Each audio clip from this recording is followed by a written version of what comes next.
പൗരത്വ നിയമത്തെ രൂക്ഷമായി വിമർശിച്ച് ക്രൈസ്തവ മതമേലധ്യക്ഷന്മാർ സങ്കുചിത ചിന്തകൾ ചെറുത്തു തോൽപ്പിക്കണമെന്ന് ലത്തീൻ അതിരൂപത ആർച്ച് ബിഷപ്പ് തോമസ് ജെനെറ്റോ അഭിപ്രായപ്പെട്ടു.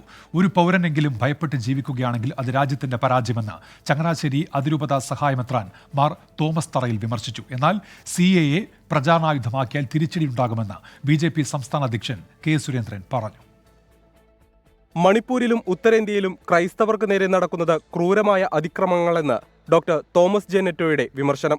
പൗരത്വ ഭേദഗതി നിയമത്തിലൂടെ ലക്ഷ്യം വെക്കുന്ന സങ്കുചിത ചിന്തകൾ ചെറുത്തു തോൽപ്പിക്കണമെന്നും ഡോക്ടർ തോമസ് ജെനെറ്റോ. പൗരത്വ നിയമ ഭേദഗതി പോലുള്ള നിയമനിർമ്മാണത്തിലൂടെ ലക്ഷ്യമിടുന്ന സങ്കുചിത ചിന്താഗതികളെ ചെറുത്ത് തോൽപ്പിക്കേണ്ടതായിട്ടുണ്ട്.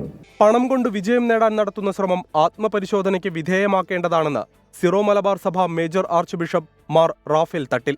മതത്തിന്റെയും വർഗത്തിന്റെയും പേരിൽ ജനങ്ങളെ ഭയപ്പെടുത്തുന്ന ശക്തികളോട് ജാഗ്രത വേണമെന്നായിരുന്നു സിറോ മലബാർ സഭ ചങ്ങനാശ്ശേരി അതിരൂപത സഹായമെത്രാൻ ഫാദർ തോമസ് തറയിലിന്റെ സന്ദേശം.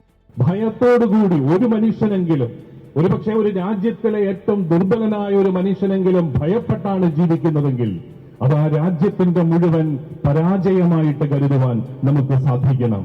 മതത്തിന്റെ പേരിൽ പീഡിപ്പിക്കപ്പെട്ട അഭയാർത്ഥികൾക്ക് പൗരത്വം നൽകാനാണ് നിയമമെന്ന് BJP സംസ്ഥാന അധ്യക്ഷൻ കെ സുരേന്ദ്രന്റെ മറുപടി. CAA ഈ രാജ്യത്ത് ആരുടെയും പൗരത്വം ചോദ്യം ചെയ്യുന്നില്ല. CAA പൗരത്വം നൽകാനുള്ളതാണ്. അപ്പോൾ ആ വിഷയത്തിൽ ആരുടെയും പൗരത്വത്തെ ചോദ്യം ചെയ്യുന്നില്ല.